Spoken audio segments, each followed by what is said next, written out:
The sound of gunfire echoed through the dusty streets of Santa Fe, New Mexico territory, as Olivia Zimmerman ducked behind an overturned wagon, clutching her bleeding arm. It was 1873, and her life had spiraled into chaos since she'd fled her husband's ranch 2 weeks ago, never imagining that escape would lead her into something far more dangerous, and unexpectedly, into the arms of a man who would risk everything to protect her. Olivia had been married to Randolph Fletcher for 3 years.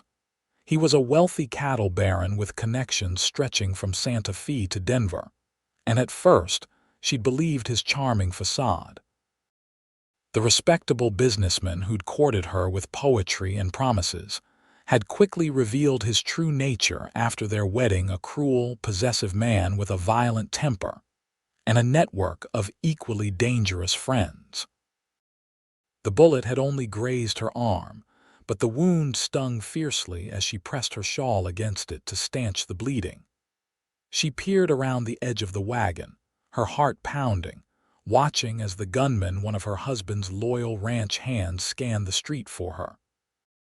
Behind him stood 2 more men, all of them hired by Randall to bring her back, dead or alive. "Mrs. Fletcher," the lead man called out, his voice carrying in the early morning air. "Your husband just wants to talk. Don't make this harder than it needs to be." Olivia pressed herself flat against the wagon, knowing full well what talking meant in Randall's world. The bruises from their last conversation had only just faded. "I reckon that's enough shouting in my town for one morning," a deep voice drawled from somewhere to her right. Olivia cautiously shifted to look toward the voice. A tall man stood in the middle of the street, facing down her pursuers. He wore a dusty black hat pulled low over his eyes, a worn denim shirt, and chaps over his trousers. A sheriff's badge gleamed on his chest, catching the morning sunlight. "This ain't your business, Sheriff," the lead gunman spat. "We're just collecting what belongs to Mr. Fletcher." "In my experience," the sheriff replied, his hand resting casually near his holstered Colt, "women don't generally belong to anyone. Now, I'm giving you boys one chance to turn around and ride out of Santa Fe." Olivia held her breath as tension thickened in the air. She could see the 3 men calculating their odds against the lone lawman. "Mr. Fletcher won't take kindly to interference," one of the men warned. "That's between me and Fletcher," the sheriff said, his stance unwavering. "You boys, on the other hand, have about 5 seconds to decide whether you want to see tomorrow." Something in his voice, a certainty, a deadly calm, made the men hesitate. After a tense moment, they backed toward their horses. "This ain't over," the leader called as they mounted up. "Fletcher's got friends all over the territory. You can't watch her forever." "I can watch her long enough," the sheriff replied, not moving until the 3 riders had disappeared in a cloud of dust down the road. Only then did he turn and walk toward Olivia's hiding place. She tensed, ready to run again if necessary. Trust didn't come easily these days. "They're gone for now, madam," he said, crouching down to her level. "But they'll be back with more men. Randolph Fletcher doesn't take kindly to losing what he considers his property." Up close, she could see his face clearly weathered by sun and wind, with piercing blue eyes that assessed her wound with concern. He wasn't young, perhaps in his mid-30s, with streaks of silver at his temples and lines around his eyes that suggested he smiled more often than he frowned. "I'm Sheriff Jacob Rafferty," he said, offering his hand to help her up. "And you look like you could use a doctor and a safe place to stay." Olivia hesitated, then took his hand. "Olivia Zimmerman," she replied, deliberately using her maiden name. "And yes, I believe I could use both of those things, Sheriff Rafferty." "Call me Jake," he said, supporting her as she stood shakily. "Everyone else does." As he escorted her toward the doctor's office, Olivia couldn't help glancing nervously over her shoulder. Santa Fe had seemed far enough from Randall's ranch near Albuquerque when she'd arrived yesterday, but clearly distance alone wouldn't protect her. "They'll come back, won't they?" she asked quietly. Jake nodded, his expression grim. "Fletcher's not a man who gives up easily. I've had run-ins with him before. But don't you worry, I meant what I said. They'll have to come through me to get to you." Something about his steady confidence made Olivia believe him, despite everything she'd learned about the untrustworthiness of men. For the first time in weeks, she allowed herself to breathe a little easier. "Thank you," she whispered. Jake tipped his hat slightly. "Just doing my job, Mrs. Zimmerman." But even as he said it, something in his eyes told Olivia that this was more than just duty to him. And despite her fear, despite the danger that still lurked beyond the town limits, she felt a flicker of something she hadn't experienced in years' hope. Dr. Samuel Wilson's office was a modest clapboard building just off the main street. The elderly doctor took one look at Olivia's bloodied arm and ushered her inside, clucking his tongue disapprovingly. "Bullet wound?" he asked Jake as he guided Olivia to a chair. "Just a graze," Jake confirmed. "Fletcher's men." The doctor's bushy eyebrows rose at the name, but he said nothing as he began cleaning Olivia's wound. The sharp sting of alcohol made her hiss through clenched teeth. "Sorry, my dear," Dr. Wilson murmured. "Better a moment of pain than infection." While the doctor worked, Jake stood by the window, vigilantly watching the street. Olivia studied him when he wasn't looking the way he stood, alert but relaxed, the practiced ease with which his hand rested near his gun. "How long have you been sheriff?" she asked, partly to distract herself from the pain. "Going on 7 years," he replied without turning from the window. "Came here after the war, needed somewhere quiet." "And is it quiet?" Now he did look at her, a small smile playing at his lips. "Most days. Until pretty ladies bring trouble to my doorstep." Despite everything, Olivia felt heat rise to her cheeks. It had been a long time since anyone had spoken to her with such easy warmth, without ulterior motives. "I didn't ask for this trouble," she said quietly. Jake's expression softened. "No, madam, I don't imagine you did." Dr. Wilson finished bandaging her arm and stepped back. "Keep it clean and dry. Come back in 3 days so I can check it." "She'll be back," Jake assured him, helping Olivia to her feet. "Now we need to find you somewhere safe to stay." As they stepped back onto the street, Jake kept Olivia close to his side, his eyes scanning every alleyway and rooftop. The town was coming to life now, shopkeepers opening their doors, ranch hands stumbling from saloons after all-night card games. "I can't impose on you," Olivia said, suddenly aware of the danger she was bringing to this man who owed her nothing. "You're not imposing. It's my job to protect the people in my town." "I'm not exactly one of your townspeople," Jake glanced down at her. "You are now, at least until we figure this out." He led her to a small house at the edge of town. It was modest but well kept, with a covered porch and a small garden that looked surprisingly tended for a bachelor's home. "My place," he explained, unlocking the door. "Not much, but it's the last place Fletcher's men will look, and I can keep an eye on you here." Olivia paused at the threshold. "Sheriff Rafferty, Jake," he corrected. "Jake," she conceded. "This is highly improper," he chuckled. "Mrs. Zimmerman, I think we're well past worrying about proper. There's a spare room. The door has a lock. My reputation can survive a few wagging tongues if yours can." After a moment's hesitation, Olivia stepped inside. The interior was simple but comfortable, a small sitting area with a stone fireplace, a kitchen with a cast iron stove, and 2 doors that presumably led to bedrooms. "Make yourself at home," Jake said, removing his hat. "I'll make some coffee." While he busied himself in the kitchen, Olivia sank onto a worn but comfortable chair. For the first time in days, she allowed exhaustion to wash over her. She hadn't truly slept since fleeing Randall's ranch, afraid to stay in one place too long. Jake returned with 2 steaming mugs, setting one before her. "Now," he said, settling into the chair opposite hers, "I think it's time you told me exactly what I'm up against with Randall Fletcher." Olivia wrapped her hands around the warm mug, gathering her courage. "I married Randall 3 years ago in St. Louis. My father had just died, leaving me with nothing but debts. Randall seemed kind, prosperous. He offered security." She laughed bitterly. "He waited until we reached New Mexico before showing his true nature." Jake's expression remained neutral, but his knuckles whitened around his mug. "And what nature is that? He's cruel, controlling. Everything at the ranch is his, including me, when I disobeyed or displeased him." She touched her cheek unconsciously, remembering bruises long healed. "I see," Jake said quietly. "And you ran." Olivia nodded. 2 weeks ago.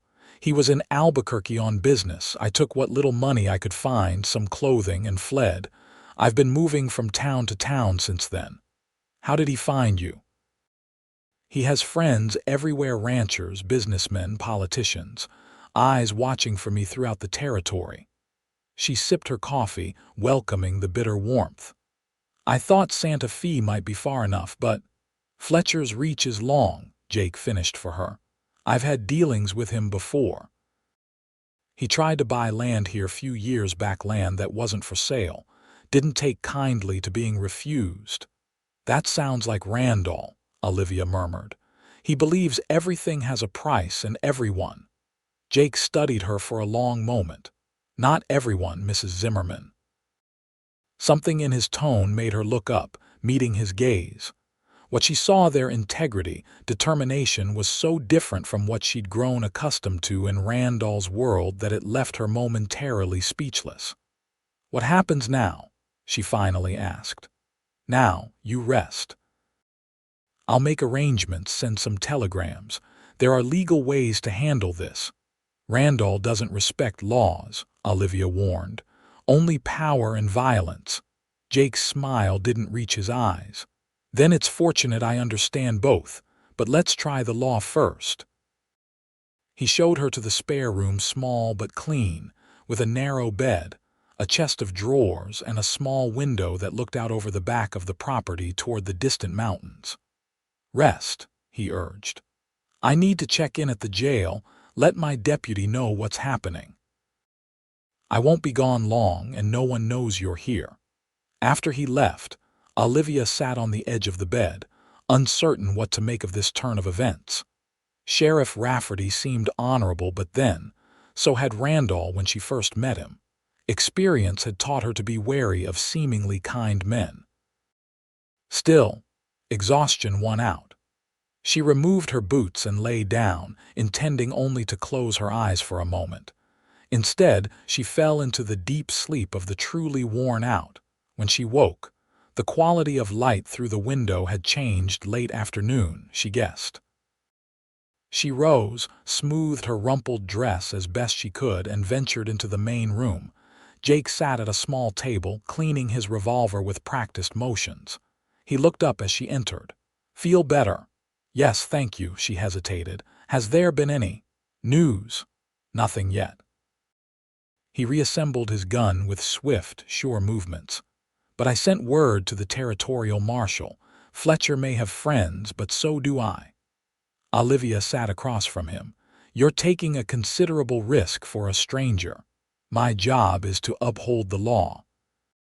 Fletcher's men fired shots in my town and threatened a woman under my protection. That makes it my business." He holstered his weapon and leaned back in his chair. "Are you hungry? Mrs. Caldwell from down the street brought over some stew when she heard I had a guest." "News travels fast," Olivia observed. "Small towns," Jake shrugged. "By tomorrow, half the gossips will have us engaged and the other half will have me tied to a chair while you make off with the town treasury." Despite everything, Olivia found herself laughing a rusty, unfamiliar sound. "And which version do you prefer?" Jake's eyes crinkled at the corners. "I've always been partial to happy endings myself." Their meal was simple but hearty beef stew, fresh bread, and more of Jake's strong coffee. As they ate, he told her about Santa Fe, the people, the rhythm of life in the growing town. It was strange how comfortable it felt, sitting at this man's table, sharing a meal as if they were old friends rather than strangers thrown together by violence. "Tell me about yourself," Olivia said as they finished eating. "You said you came here after the war," Jake nodded, his expression growing distant. "Rode with the 4th Cavalry. After Appomattox, I drifted west like a lot of men. Couldn't settle, couldn't find my place. Ended up here when the previous sheriff was killed in a robbery. Town needed someone and I needed purpose, I suppose. You found your calling," Olivia observed. "Maybe." He studied her across the table. "What about you? What did you dream of before Randolph Fletcher came along?" The question caught her off guard. It had been so long since anyone had cared about her dreams. "I wanted to teach," she admitted. "My mother was a teacher before she married. I always imagined having a little schoolhouse somewhere." "Santa Fe could use a good teacher," Jake remarked casually. "I can't stay in Santa Fe," Olivia said softly. "Not while Randall is looking for me." "Everyone runs out of friends eventually," Jake replied. "Even men like Fletcher." Before she could respond, a sharp knock came at the door. Jake was on his feet instantly, motioning for Olivia to move away from the window. She retreated toward the hallway as he approached the door, one hand on his holstered gun. "Who's there?" he called. "It's Pete, Sheriff." A young voice answered. "Got an urgent message for you." Jake opened the door partway, blocking the view inside. A gangly young man in a Western Union uniform handed him a telegram. Jake read it quickly, his expression hardening. "Thanks, Pete," he said, pressing a coin into the boy's hand. "Not a word about who's staying here, understand?" "Yes, sir." The boy nodded earnestly before hurrying away. Jake closed the door, his face grim as he turned to Olivia.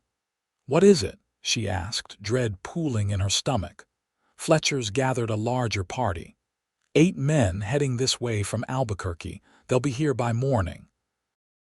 Olivia sank into a chair, her legs suddenly weak. 8 men. "I'm so sorry, Jake. I've brought this trouble to your door." "Stop that," he interrupted firmly. "Fletcher brought this trouble, not you." "What will we do?" Jake folded the telegram thoughtfully. "The territorial marshal won't arrive for at least 3 days. My deputy's good, but he's young. 2 against 8 aren't odds I'd normally take." "We should leave," Olivia said desperately. "I can go tonight, keep heading north, and have them hunt you down on the open road." "No." Jake's voice was firm. "I've spent 7 years making this town safe. I won't let Fletcher's thugs change that." He paced the small room, thinking. "I need to gather some men I trust. We'll make a stand here if necessary." "People could be hurt," Olivia protested. "Because of me." Jake stopped pacing and faced her directly. "Mrs. Zimmerman, Olivia, you're not property. You're not something to be hunted down and dragged back.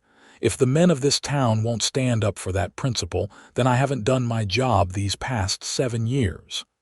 The intensity in his voice silenced her.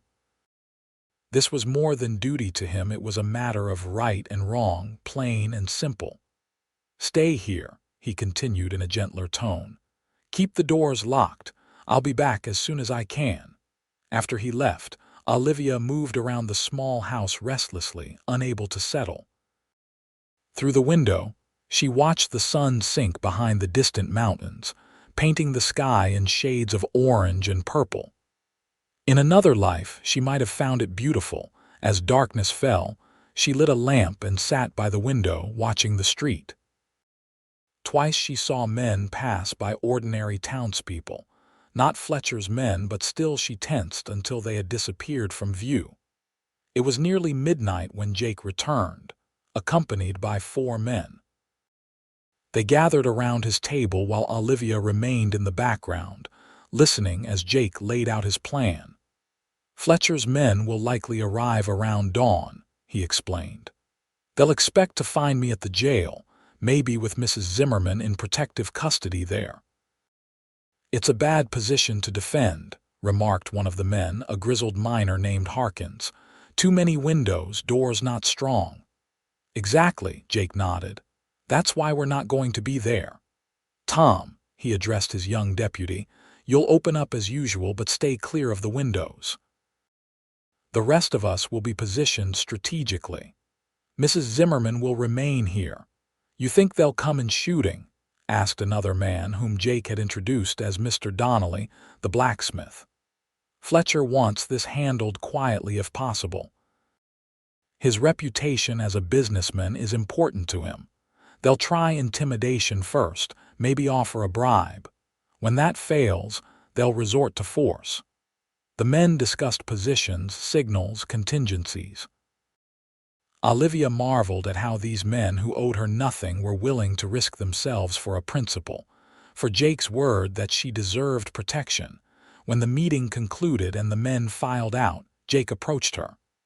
"Try to get some sleep," he urged. "Tomorrow will be difficult."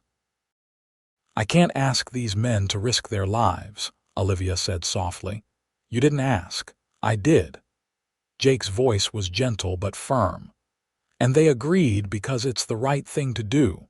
Fletcher and men like him have ruled through fear too long. Sometimes a stand needs to be taken." He was so close that Olivia could see the tiny lines around his eyes, the day's stubble darkening his jaw. Something stirred within her, an awareness she'd thought long dead after years with Randall. "Why are you doing this?" she whispered. "Truly?" Jake seemed to consider his answer carefully. "When I came back from the war, I'd seen enough violence to last several lifetimes. I came west looking for peace, but what I found instead was a different kind of war, not nation against nation, but the strong against the weak, the powerful against the vulnerable." He looked down at his hands, strong, capable hands that nonetheless held gentleness. "I couldn't stop the war, but maybe I can stop this. Maybe I can make one small corner of the world work the way it should."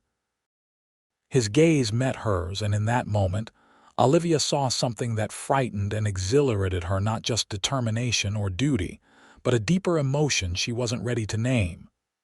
"Get some rest," he said again, his voice rougher than before. "I'll keep watch." Sleep proved elusive. Olivia lay in the narrow bed, listening to Jake's occasional movements in the other room. Her mind raced with fears and possibilities.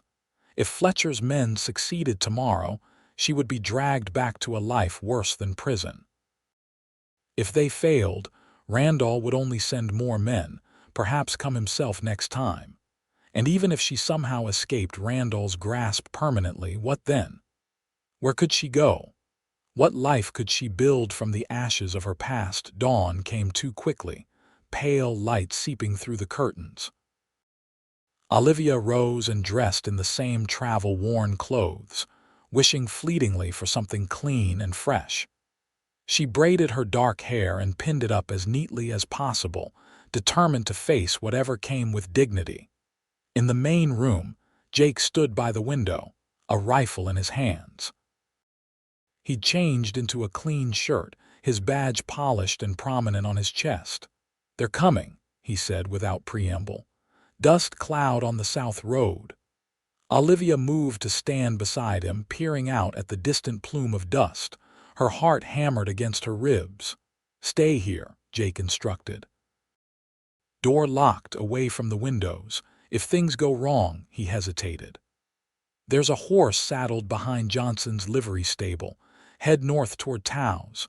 I have a friend there, Marshal Evers. He'll help you." "Jake," Olivia began, not knowing what she wanted to say. He turned to her, and for a brief moment his carefully maintained control slipped. He reached out, his fingers brushing her cheek with surprising tenderness. "I'll come back," he promised. Then, with visible effort, he stepped back, resuming the role of sheriff. "Remember, stay inside. No matter what you hear." After he left, Olivia paced the small house, unable to sit still. She kept away from the windows as instructed, but strained to hear what was happening outside. For a long while there was nothing. Then came the sound of hoofbeats on the hard-packed dirt of the main street, the jingle of spurs, men's voices too distant to make out words, but the tone was clear enough. Demanding. Threatening. A sudden volley of gunfire made her flinch. More shots followed, the sharp crack of rifles interspersed with the deeper boom of shotguns. Men shouted. A horse screamed in pain. Olivia pressed her hands against her mouth, fear clawing at her throat.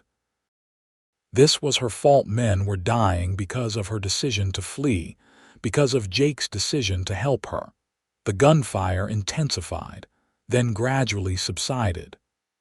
In the sudden silence that followed, Olivia held her breath, straining to hear anything that would tell her the outcome. A single shot rang out, followed by a cry of pain that chilled her blood. It was Jake's voice. Before she could think better of it, Olivia was moving, flinging open the door and running toward the sound. The main street was a scene of chaos. 2 bodies lay motionless in the dust, while wounded men on both sides sought cover. Near the general store, she spotted Jake, crouched behind a water trough, one hand pressed to his shoulder, blood seeping between his fingers. Across from him, partially hidden in an alleyway, a man in a black duster took aim. "Jake!" Olivia screamed in warning. He looked up, spotted the gunman, and fired in one fluid motion despite his injury. The man in the alley crumpled. 3 of Fletcher's remaining men, seeing their advantage disappearing, made a desperate charge toward the jail. Jake's deputy and the blacksmith intercepted them with shotgun blasts that sent 2 reeling back. In the confusion, Olivia ran to Jake's side, heedless of danger. "You're hurt," she gasped, seeing the blood soaking his shirt. "Just winged me," he grimaced. "You shouldn't be out here. Neither should you with that wound." She tore a strip from her petticoat and pressed it against his shoulder. The street had gone quiet again. 5 of Fletcher's 8 men were down, 2 dead, 3 wounded. The remaining 3 had retreated to the edge of town, where they conferred in angry gestures. "We need to get you to the doctor," Olivia insisted. "Not yet." Jake struggled to his feet, Olivia supporting him. "This isn't over." As if to prove his point, one of the remaining men stepped forward, hands held away from his guns in a gesture of parley. "Sheriff," he called, "this has gone far enough. Men are dead on both sides." "That was your choice," Jake called back, his voice strong despite his injury. "I gave you the chance to ride away yesterday. Mr. Fletcher is offering $500 for his wife's return. No questions asked about what happened here today." Jake's laugh was sharp and without humor. "And I'm offering you one last chance to leave with your lives, Mrs. Fletcher is under my protection. She stays in Santa Fe of her own free will." The standoff stretched, taut as a bowstring. Finally, the spokesman for Fletcher's men spat in the dust. "This ain't over, Sheriff. Mr. Fletcher has friends in the territorial government. You'll regret crossing him. Tell Fletcher if he wants to discuss his marital problems, he's welcome to come to Santa Fe himself," Jake replied evenly. "Without gunmen." The 3 remaining men mounted their horses and rode out of town, leaving their wounded companions behind. Only when they had disappeared from sight did Jake allow himself to sag against Olivia. "Now we can see the doctor," he conceded. The aftermath of the gunfight was chaotic. Fletcher's dead were buried in unmarked graves at the edge of town. The wounded were treated, then locked in the jail to await charges. Jake, despite Dr. Wilson's protests, refused to stay in bed, insisting on overseeing everything personally. By nightfall, An uneasy calm had settled over Santa Fe. Olivia sat beside Jake on his porch, watching as lamps were lit across town. His shoulder was bandaged, his arm in a sling, but his eyes remained alert, scanning the darkness beyond the town limits. "You should be resting," Olivia chided gently. "Too much to do," he replied. "Fletcher won't let this stand. He'll try again, maybe with more men, maybe through legal channels." "What do you mean?" Jake sighed. "I sent another telegram to the territorial marshal explaining what happened, but Fletcher has connections in Santa Fe judges, politicians. He might try to have you declared mentally unfit, claim you need to be returned to your husband's care." Olivia felt cold despite the warm evening. "Can he do that?" "He can try." Jake looked at her with steady determination. "But we'll be ready. I've asked Judge Harmon to come to town. He's a good man, honest. If you file for divorce on grounds of cruelty with witnesses to today's events, even Fletcher's connections might not be enough to stop it." "Divorce?" The word felt foreign on Olivia's tongue. "Is that even possible?" "Difficult, but not impossible. New Mexico territory allows it for cruelty or abandonment." He hesitated. "It would mean staying in Santa Fe at least for a while, testifying, facing Fletcher in court, possibly." The prospect terrified her, but the alternative, returning to Randall, was unthinkable. "Then that's what I'll do," she said with more confidence than she felt. Jake reached across the space between them, his hand covering hers. "You won't face him alone." His touch was warm, reassuring, so different from Randall's controlling grasp. Olivia found herself turning her hand, allowing their fingers to intertwine. It was a small gesture, yet somehow monumental, trust beginning to rebuild from ashes. "Thank you," she whispered, "for everything."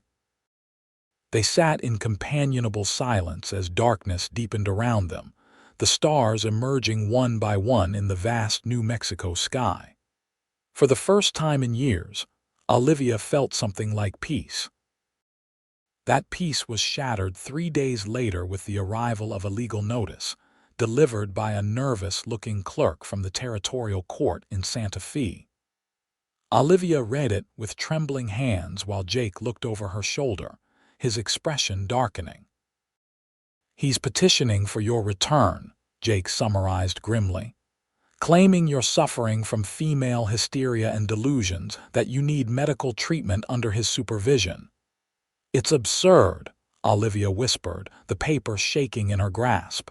"But effective," Jake noted. "This kind of claim is hard to disprove, especially when the husband has medical affidavits supporting it. And Fletcher has clearly found doctors willing to sign whatever he puts in front of them. So a court could order me returned to him, just like that." Jake took the paper from her hands, folding it carefully. "Not just like that. You have rights. We'll fight this." True to his word, Jake threw himself into building Olivia's defense with the same determination he'd shown facing down Fletcher's gunmen. Judge Harmon arrived the following day, a stern-faced man with penetrating eyes and a reputation for fairness. He listened to Olivia's account of her marriage without interruption, then questioned her thoroughly about specific instances of cruelty. "It won't be easy," he warned when they had finished. "New Mexico territory grants significant rights to husbands over wives, but the law also recognizes limits. If we can prove genuine cruelty, physical abuse, beyond reasonable chastisement, we have grounds." "Reasonable chastisement," Olivia repeated bitterly. As if any violence could be reasonable, Judge Harmon's expression softened slightly. "I agree with you, Mrs. Fletcher, but we must work within the law as it stands if we're to help you." Over the following days, Jake gathered affidavits from his deputy and the men who had stood with him against Fletcher's gunmen, documenting the violent attempt to abduct Olivia. Dr. Wilson provided a medical assessment, noting old bruises and healed fractures consistent with her account of abuse. Word spread through Santa Fe about the beautiful young woman seeking refuge from her powerful husband. Some whispered disapprovingly about a wife defying her husband's authority, but many more, especially the women of the town, rallied to support her. Mrs. Caldwell, who had brought the stew on Olivia's first night, now arrived daily with food, clothing, and fierce declarations of solidarity. The schoolteacher, Miss Palmer, offered Olivia books and quiet companionship.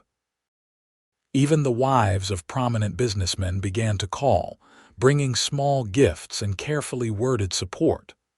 "You've made quite an impression," Jake remarked one evening as they sat on his porch, watching another sunset paint the sky. In the week since the gunfight, they had fallen into a comfortable routine: meals shared, quiet evenings talking, a growing understanding between them that neither was quite ready to name. "They've been so kind," Olivia said. "I never expected such welcome." "People recognize courage when they see it," Jake replied simply. "Standing up to a man like Fletcher takes more grit than most possess." Olivia looked down at her hands, embarrassed by the praise. "It wasn't courage that made me run, it was fear. Sometimes they're the same thing." Jake's voice was soft in the gathering dusk.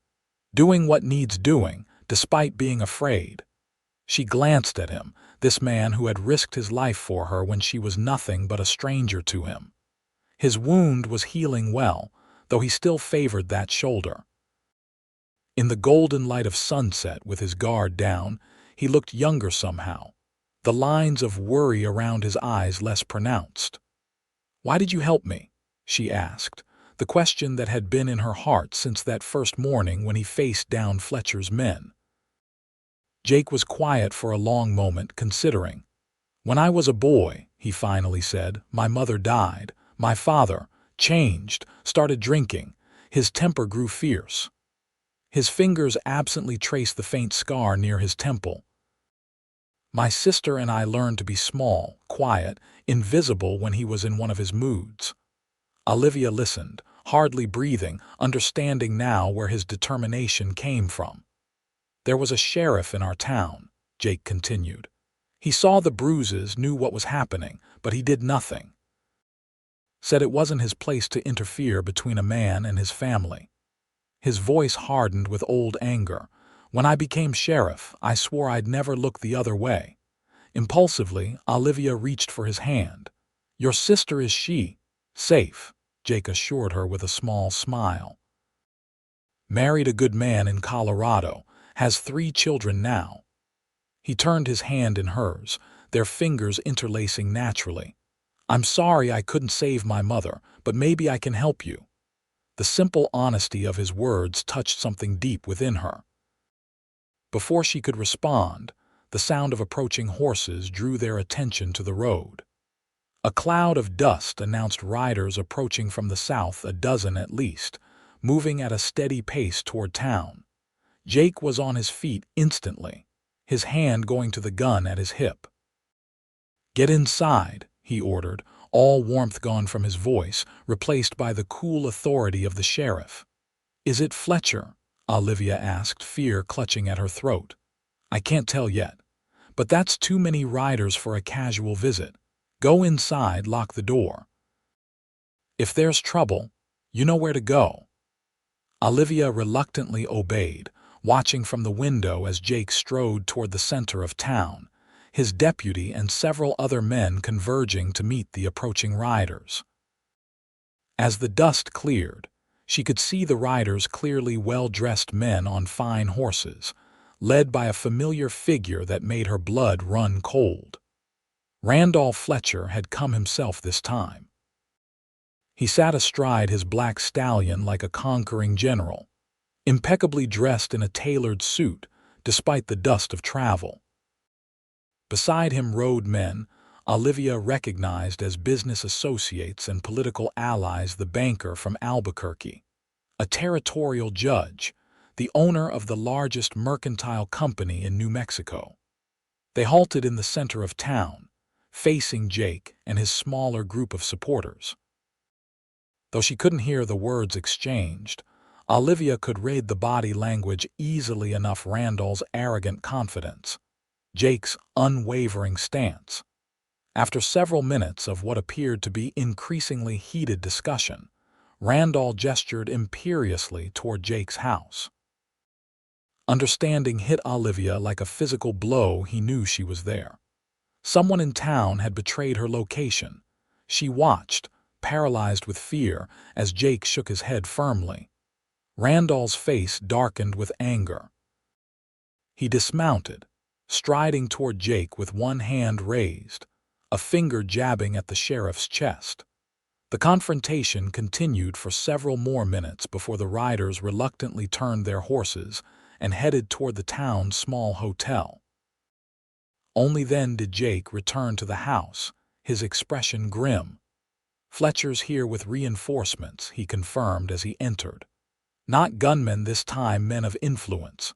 Judge Phillips from the territorial court, Banker Morgan from Albuquerque, even Harold Sims from the governor's office." "What do they want?" Olivia asked, though she already knew. "You, of course. Fletcher claims he's concerned for your health and welfare." Jake's voice dripped with sarcasm. "He's presented court orders signed by Judge Phillips demanding your return to his custody. He's also filed complaints against me for exceeding my authority and harboring a mentally unsound woman against medical advice." Olivia sank onto a chair, her legs suddenly unable to support her. "Can he do that? Remove you as sheriff? He can try." Jake paced the small room, tension radiating from him. "Judge Harmon is reviewing the papers now. He outranks Phillips, but only technically. Phillips has connections in Washington." "This is my fault," Olivia whispered. "I've brought this down on you, on everyone who's helped me. Stop that." Jake knelt before her, taking her hands in his. "Fletcher is the one causing this trouble, not you. Never you." The fierceness in his voice made her look up, meeting his gaze. What she saw there took her breath away, not just determination or duty, but something deeper, something that made her heart beat faster despite her fear. "We're going to fight this," he promised. "Together." That night, Santa Fe hummed with tension. Fletcher and his entourage took rooms at the hotel, while Jake organized a rotating watch of trusted men around his house. Olivia barely slept, starting at every sound, imagining Fletcher's men breaking in to drag her away. Morning brought a formal summons to appear before Judge Phillips at the town hall. Jake insisted on accompanying her, his badge prominently displayed despite the legal challenges to his authority. The town hall was packed with curious onlookers. At the front, Judge Phillips sat behind a makeshift bench, flanked by Randall and his allies. Judge Harmon sat to one side, his expression thunderous but controlled. As Olivia walked down the center aisle, whispers followed her. She held her head high, drawing strength from Jake's steady presence beside her. Judge Phillips, a corpulent man with small, shrewd eyes, called the proceedings to order. "We are here to resolve the matter of Olivia Fletcher, who has fled her husband's home and is allegedly being harbored against medical advice by Sheriff Jacob Rafferty." "Objection." Judge Harmon immediately stood. "These proceedings have no legal standing. Mrs. Fletcher has filed for divorce on grounds of cruelty, a petition that takes precedence over any claim of mental instability." Judge Phillips frowned. The divorce petition was filed after Mr. Fletcher had already initiated proceedings for his wife's return. The question of her competence to file for divorce must be resolved first. Randall stood, the picture of concerned dignity in his perfectly tailored suit. "Your Honor, I seek only what's best for my wife. She has been troubled for some time, suffering delusions and fits of hysteria. I have affidavits from 3 physicians recommending her return to my care for proper treatment." Anger burned in Olivia's chest, replacing fear. She rose before Jake could stop her.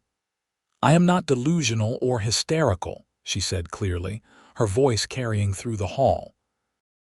I fled because my husband beats me, because he treats me as property rather than a person, because I feared for my life. A murmur ran through the crowd. Randall's expression darkened momentarily before he composed himself. You see her instability, he said smoothly to the judge. These wild accusations are supported by medical evidence, Jake interrupted, standing beside Olivia. Dr. Wilson has documented evidence of repeated injuries consistent with physical abuse. Dr. Wilson stood from his place in the crowd. I can testify to multiple healed fractures, scarring, and other signs of ongoing physical trauma. Furthermore, Jake continued, Mr. Fletcher sent armed men to abduct Mrs. Fletcher from this town, resulting in 2 deaths and multiple injuries. Hardly the actions of a concerned husband seeking medical care for his wife. Randall's facade of concern slipped, anger flashing in his eyes. You overstep your authority, Sheriff. Those men were simply trying to bring my wife home safely. With guns, Jake challenged. With orders to shoot anyone who interfered, the crowd's murmurs grew louder. Judge Phillips banged his gavel for order. These accusations are serious, but irrelevant to the matter at hand. The law grants a husband certain rights over his wife's person and movements. The law also recognizes limits to those rights, Judge Harmon countered, rising again. Excessive cruelty is grounds for divorce in this territory. Mrs. Fletcher has filed her petition properly, with witnesses and evidence. She is entitled to a fair hearing. The legal battle continued through the morning, arguments and counter-arguments flying back and forth. Olivia sat straight-backed through it all, refusing to show weakness even as her future was debated as if she weren't present. Finally, Judge Phillips called a recess for deliberation. As the crowd dispersed for the midday meal, Jake guided Olivia outside for some air. "How are you holding up?" he asked quietly. "I'm managing," she replied, though in truth she felt exhausted by the morning's proceedings. Phillips seems determined to side with Randall. "Harmon is fighting hard," Jake reassured her. "And the townspeople are watching. Fletcher can't simply drag you away without consequences now." As if summoned by his name, Randall appeared at the bottom of the town hall steps, alone for once without his entourage. He looked up at them, his handsome face unreadable. "Olivia," he called. A word in private. Jake tensed beside her, but Olivia placed a hand on his arm. "It's all right," she said softly. "I need to face him sometime." "I'll be right here," Jake promised, reluctantly stepping back a few paces. Olivia descended the steps until she stood before her husband. Up close, she could see the cold calculation in his eyes, the tightness around his mouth that warned of barely controlled anger. "You've caused quite a scene," Randall said, his voice low. "Made me look the fool in front of important associates." "That wasn't my intention," Olivia replied evenly. "I simply want my freedom." Randall laughed without humor. "Freedom? To do what? Live off the charity of this small-town sheriff, become the subject of gossip and scandal?" "If necessary, yes." His eyes narrowed. "I'm offering you one chance, Olivia. Come home now, end this embarrassment, and I'll forgive this episode. Things can return to normal." "Normal?" Olivia couldn't keep the bitterness from her voice. "Living in fear. Walking on eggshells to avoid your temper. Being beaten for imagined slights." Randall glanced around, ensuring no one was close enough to overhear. "You exaggerate. I've disciplined you when necessary, as is my right." "No man has the right to hurt another person," Olivia said firmly.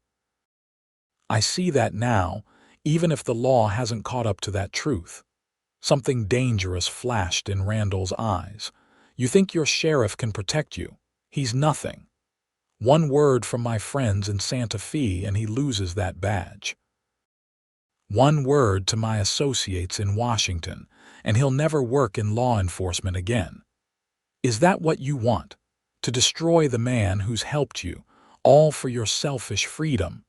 The threat struck Olivia like a physical blow.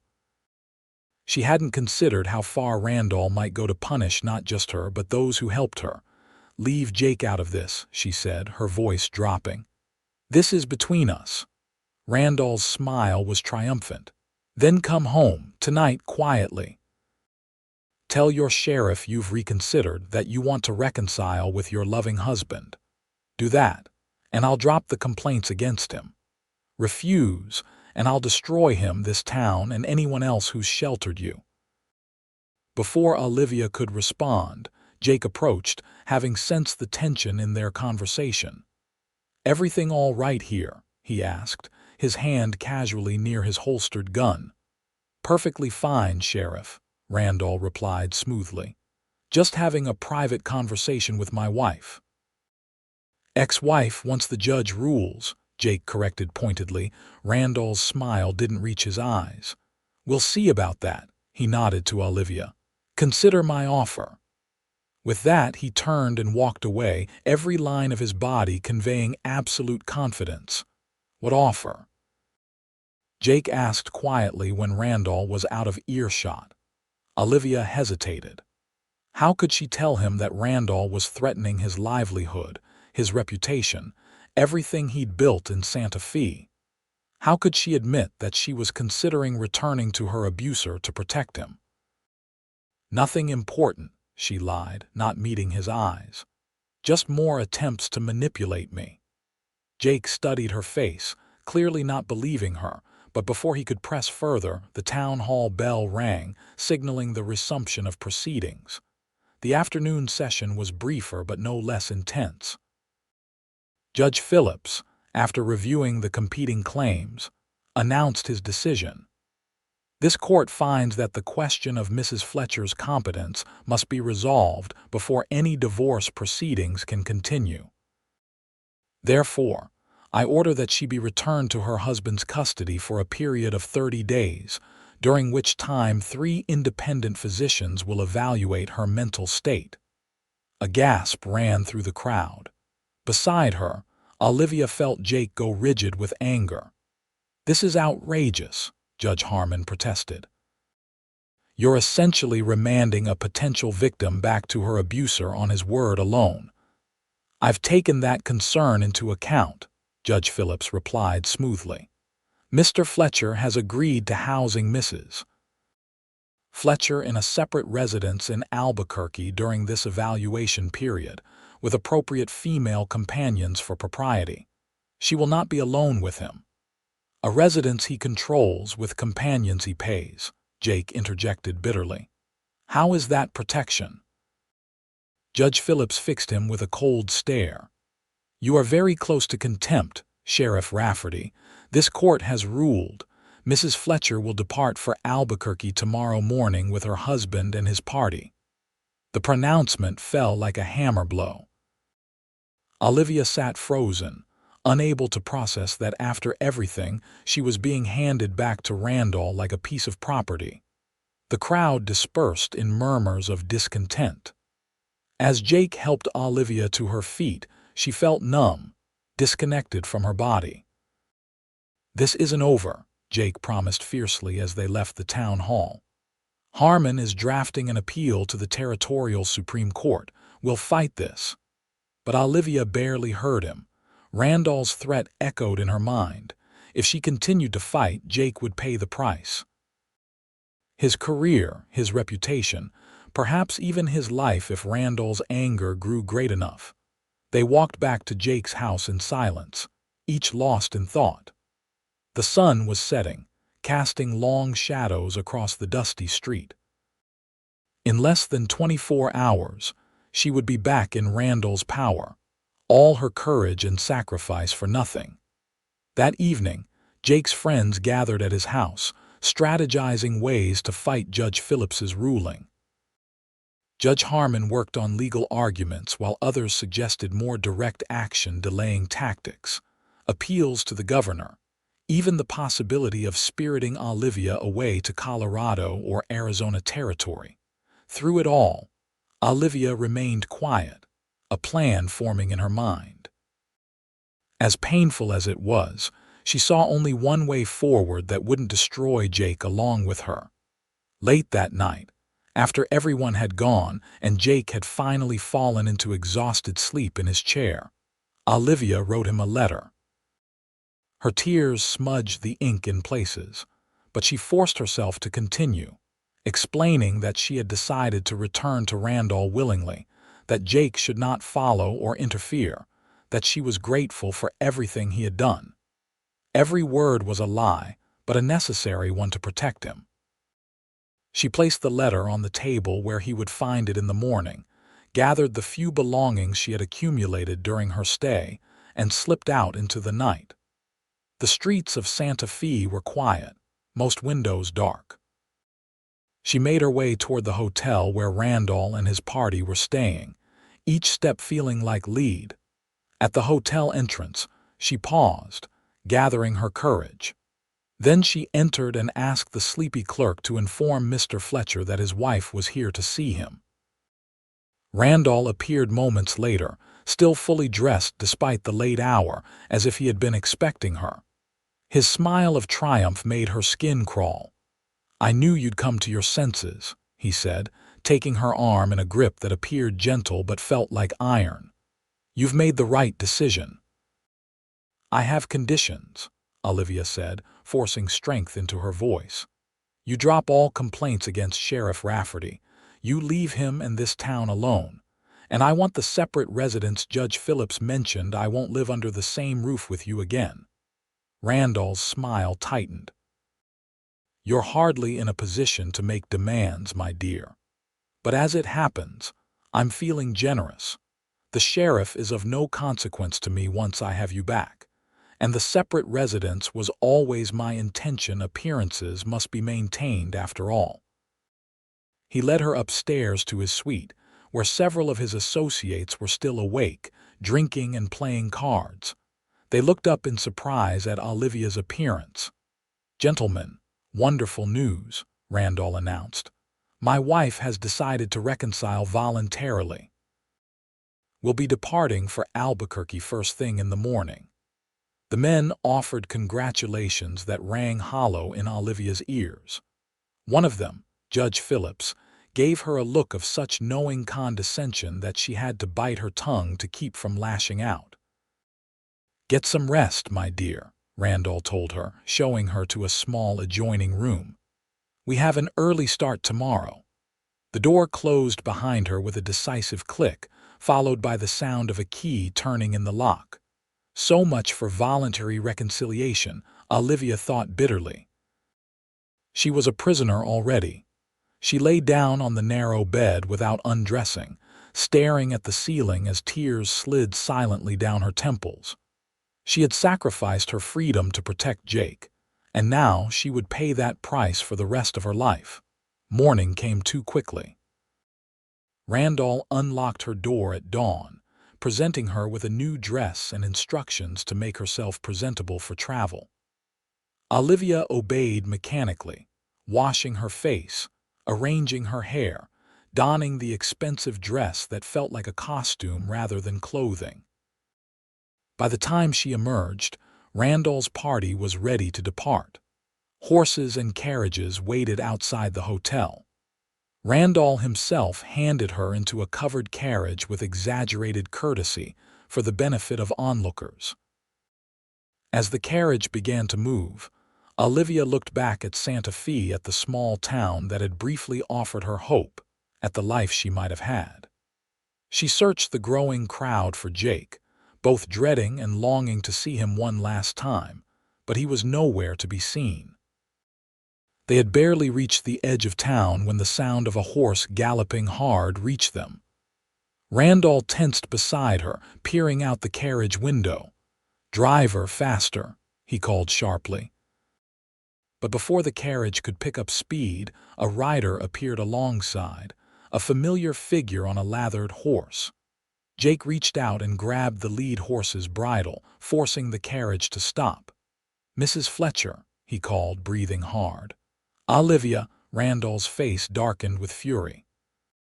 "This is outrageous, Sheriff. You have no authority here.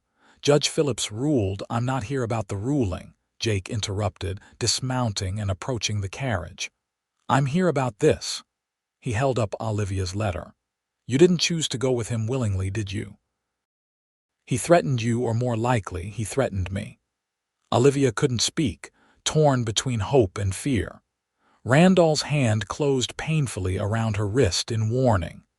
"This is absurd," Randall said loudly for the benefit of his companions, who had stopped their horses as well. "Olivia came to me of her own free will, didn't you, my dear?" When Olivia remained silent, Jake stepped closer to the carriage. "Let her go, Fletcher. Let her make her choice without threats or coercion." "She's made her choice," Randall snapped. "Driver, move on." "No." The single word escaped Olivia's lips before she could stop it. She pulled her arm free from Randall's grasp. "I didn't choose this. I only agreed because you threatened to destroy Jake's career, his reputation." Randall's expression twisted with rage. "You foolish woman. Is this true, Fletcher?" One of the men from Randall's party, a silver-haired gentleman Olivia recognized as Harold Sims from the governor's office, rode forward with a frown. "Of course not," Randall blustered. "She's confused, emotionally unstable." "I am perfectly sane," Olivia said clearly. "My husband beats me. He controls me through fear and isolation. When I escaped, he sent armed men to bring me back by force. When that failed, he threatened to destroy Sheriff Rafferty unless I returned voluntarily. These are facts, not delusions." Mr. Sims looked troubled. "Serious accusations, Fletcher." "Baseless accusations," Randall countered. "The court has already ruled." "On incomplete information," Jake interjected. "Judge Harmon has requested an emergency hearing with the Territorial Supreme Court. Until then, Mrs. Fletcher should remain where she feels safe." "And where is that?" Mr. Sims asked, looking at Olivia directly. She met his gaze without hesitation. "With Sheriff Rafferty, in Santa Fe." Randall surged forward, grabbing Olivia's arm. "I won't stand for this." Jake moved faster than Olivia would have thought possible. His hand closed around Randall's wrist, breaking his grip on Olivia. "Touch her again," Jake said in a voice so low only they could hear. "And judge or no judge, I'll show you what happens to men who hurt women in my territory." Something in Jake's eyes, a controlled violence, a promise, made Randall step back. Mr. Sims cleared his throat. "I think, under the circumstances, we should return to Santa Fe and reconsider this matter. Mrs. Fletcher can remain under Judge Harmon's supervision until the Supreme Court can review the case." Randall looked around at his allies, finding uncertain faces where he had expected support. His carefully constructed facade of righteous concern crumbled, replaced by naked anger. "This woman is my wife," he spat. "Mine by law. You have no right to interfere." "The law protects all citizens from harm," Mr. Sims replied coolly. "If there's truth to these allegations of abuse, the court will determine the appropriate action." He nodded to Olivia. "Mrs. Fletcher, you may return to town with Sheriff Rafferty if that is your wish." Before Randall could object further, Jake helped Olivia from the carriage. With trembling legs, she allowed him to lift her onto his horse, then mounted behind her. "This isn't over," Randall called after them as they rode away. "She's still my wife." "Not for long," Jake murmured against Olivia's ear, his arms secure around her as they rode. "Not if I have anything to say about it." The return to Santa Fe felt like a victory march. Word spread quickly through the small town how Sheriff Rafferty had ridden after the Fletcher party, how Olivia had spoken truth to power, how even the governor's representative had been swayed by their courage. By mid-morning, a telegram arrived from the Territorial Supreme Court, ordering a stay on Judge Phillips's ruling pending a full hearing. Judge Harmon was authorized to grant Olivia temporary protection until the case could be properly reviewed. "It's not over," Jake cautioned as they sat in Judge Harmon's office, reviewing the telegram. "Fletcher will fight this every step of the way. But it's a start," Judge Harmon said encouragingly. "With Mr. Sims's testimony about Fletcher's behavior and threats, we have a stronger case. And public opinion is shifting. Fletcher's heavy-handed tactics have not endeared him to the community." "What happens now?" Olivia asked. "You'll need to appear before the Territorial Supreme Court in Santa Fe in 3 weeks' time," Judge Harmon explained. "Give testimony, present evidence. It won't be easy, but I believe justice will prevail." "And until then," Jake asked, "Fletcher is still in town, still dangerous." "Mrs. Fletcher remains under your protection, Sheriff. I'll issue the formal order this afternoon." As they left the judge's office, Olivia felt lighter than she had in years. The path ahead was still uncertain, but for the first time, she could see a possible future free from Randall's control. "Thank you for coming after me," she said softly as they walked back toward Jake's house. "How did you know?" "Your letter," Jake replied. "It didn't sound like you. The Olivia I've come to know wouldn't give up so easily, wouldn't surrender without a fight unless she was trying to protect someone else."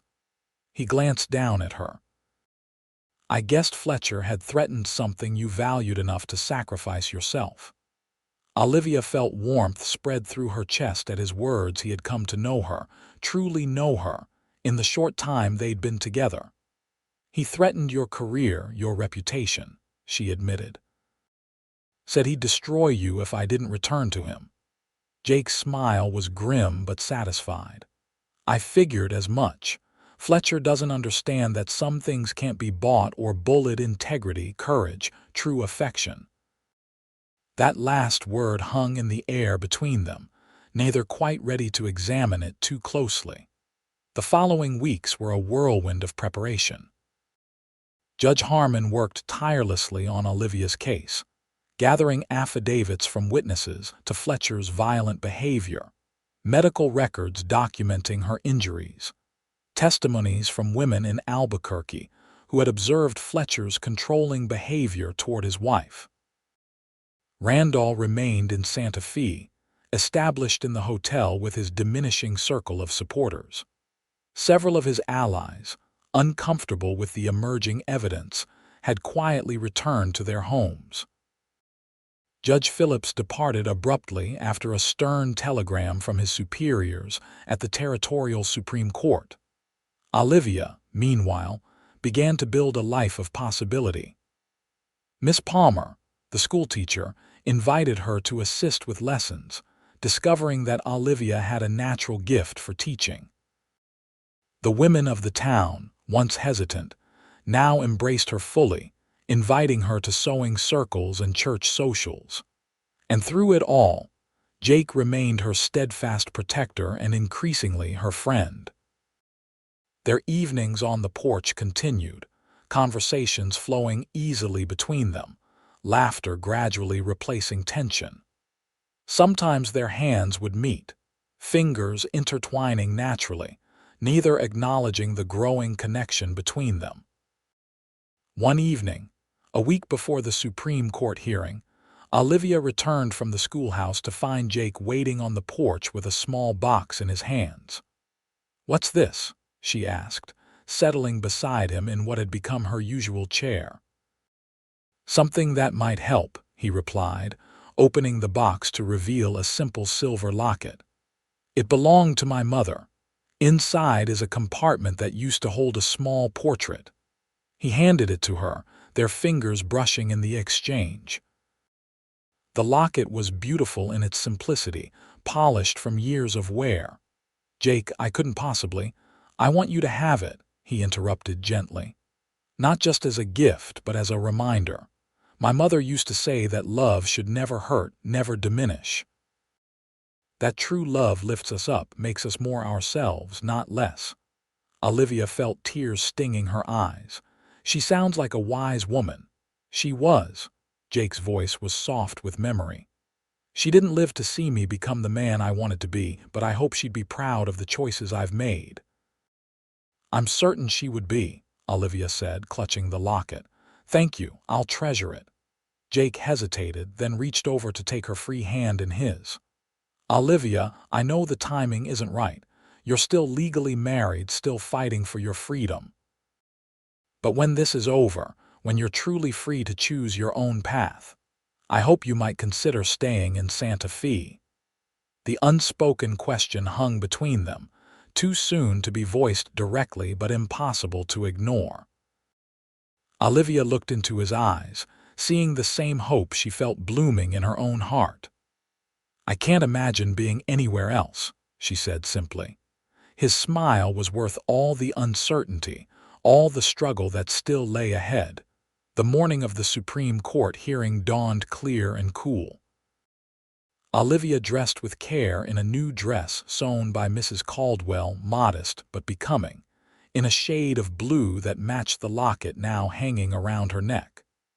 Jake escorted her to the courthouse, where Judge Harmon waited with their assembled witnesses. Randall arrived with his remaining supporters, his expression thunderous when he saw Olivia standing confidently beside Jake. Gone was the cowed, fearful woman he had dominated for years, replaced by someone who met his gaze without flinching. The hearing was grueling. Olivia testified for hours, recounting specific instances of abuse, the isolation, the gradual erosion of her independence. Dr. Wilson presented his medical evidence. Jake detailed the violent attempt to abduct Olivia, while Mr. Sims reluctantly but honestly described Randall's threatening behavior during the aborted journey to Albuquerque. Randall's lawyers attacked Olivia's character, suggesting she had been unfaithful, unstable, unfit as a wife. They questioned her relationship with Jake, insinuating impropriety. Through it all, Olivia remained composed, answering truthfully and directly, refusing to be provoked or intimidated. By the end of the second day, even Randall's most loyal supporters appeared uncomfortable with the weight of evidence against him. When the three-judge panel retired to consider their verdict, the atmosphere in the courtroom was tense but hopeful. Their decision, when it came the following morning, was clear and unequivocal. Olivia's petition for divorce on grounds of extreme cruelty was granted. Randall was ordered to pay a settlement for her support, though Olivia cared nothing for his money. Most importantly, she was legally free of him. "You have no right," Randall shouted, rising from his seat as the verdict was announced. "She's my wife." "Mine. Not anymore, Mr. Fletcher," the Chief Justice replied coldly. "And I suggest you accept this court's decision with better grace than you've shown thus far." Randall's face contorted with rage. As Jake moved protectively closer to Olivia, Randall's hand moved to his jacket, pulling out a small derringer concealed there. "If I can't have her, no one will," he snarled, aiming the weapon at Olivia. Several things happened at once. Jake lunged forward, putting himself between Olivia and the gun. The court bailiff drew his weapon, and Randall fired. The shot echoed deafeningly in the crowded courtroom. Olivia screamed as Jake staggered, clutching his side. The bailiff tackled Randall to the ground as pandemonium erupted around them. Olivia caught Jake as he fell, lowering him gently to the floor. Blood seeped between his fingers where he pressed his hand against his side. "Jake," she gasped, tears blurring her vision. "Oh God, Jake." His face was pale with pain, but his eyes were clear as they focused on her face. "Are you hurt?" he asked hoarsely. "No, you fool," she sobbed, pressing her own hands over his to stanch the bleeding. "You shouldn't have done that." His lips curved in a weak smile. "Couldn't let him hurt you." "Not after everything." Dr. Wilson pushed through the crowd, kneeling beside them. "Let me see, Sheriff," he ordered. gently moving their hands aside to examine the wound. The doctor's relief was palpable. "Clean through the side, missed anything vital from what I can tell." "You're a lucky man, Sheriff Rafferty." "I know that better than anyone," Jake replied, his eyes never leaving Olivia's face. As Dr. Wilson worked to stabilize Jake for transport to his office, Olivia became aware of commotion behind her. Randall was being restrained by multiple men, his face twisted with thwarted rage. "You'll pay for this," he shouted. "Both of you." The Chief Justice rose, his expression severe. "Mr. Fletcher, you have just added attempted murder to your offenses. Bailiffs, remove him to custody." "He will face charges for this outrage." As Randall was dragged from the courtroom, still shouting threats, Olivia felt the last weight lift from her shoulders. It was over. Truly over. Jake's recovery was slow but steady. The bullet had passed through his side without hitting any organs, but he lost blood and developed a fever that had Olivia sitting anxious vigil by his bedside for 3 days. When the fever finally broke and Jake opened his eyes, finding her hand clasping his smile was worth all the worry. "You're still here," he murmured, his voice rough from disuse. "Where else would I be?" she replied simply. News arrived as Jake recuperated. Randall had been charged with attempted murder and was being held without bail. His business associates had abandoned him, his empire beginning to crumble under the weight of his disgrace. The story of the abusive cattle baron and the brave woman who stood up to him spread throughout the territory, inspiring other women to seek help from similar situations. Weeks passed. Spring turned to summer. Jake returned to his duties as sheriff, though he delegated more responsibilities to his deputy than before. Olivia, at Miss Palmer's insistence, took on increasing teaching duties at the school, discovering a talent and passion that had been suppressed during her marriage. And in the evenings, they still sat on Jake's porch, watching the sunset paint the sky in impossible colors. Their conversations flowed easily, their silences comfortable, their hands finding each other naturally. One such evening, as the first stars appeared in the deepening blue, Jake turned to her with an expression she had come to treasure: warmth and admiration, and something deeper, something neither had yet named aloud. "I've been thinking," he said, his thumb tracing gentle circles on the back of her hand. "The school needs a permanent teacher for the fall term. Miss Palmer is moving to Santa Fe to be with her sister." "I've heard," Olivia nodded. "She mentioned I might be considered for the position." "Would you want that, to stay here teach the children?" Olivia smiled. "I would. I've come to love this town, these people." Jake's expression grew more serious. "And what about me, Olivia? Have you come to love me too?" The directness of the question took her breath away. For a moment she could only look at him, this good, honorable man who had risked everything to protect her, who had never demanded anything in return, who had given her the space and time to heal. "Yes," she whispered, the simple truth of it filling her heart to overflowing. "I have loved you for longer than I've had the courage to admit." Jake's smile was like sunrise breaking over the mountains. He shifted from his chair to kneel before her, still holding her hand. "I've loved you since I first saw you hiding behind that wagon," he confessed. "Your courage, your kindness, your determination, everything about you calls to something in me I didn't know was waiting to be found." He reached into his pocket with his free hand, withdrawing a simple gold band. "I'm not a wealthy man, Olivia. I can't offer you grand houses or fine things. But I can promise to love you truly, to respect you always, to stand beside you in whatever life brings."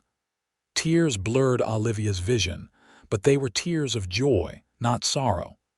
"I don't want grand houses or fine things," she said. "I want a home filled with laughter and honesty. I want evenings on the porch watching sunsets. I want you, Jake Rafferty, just as you are."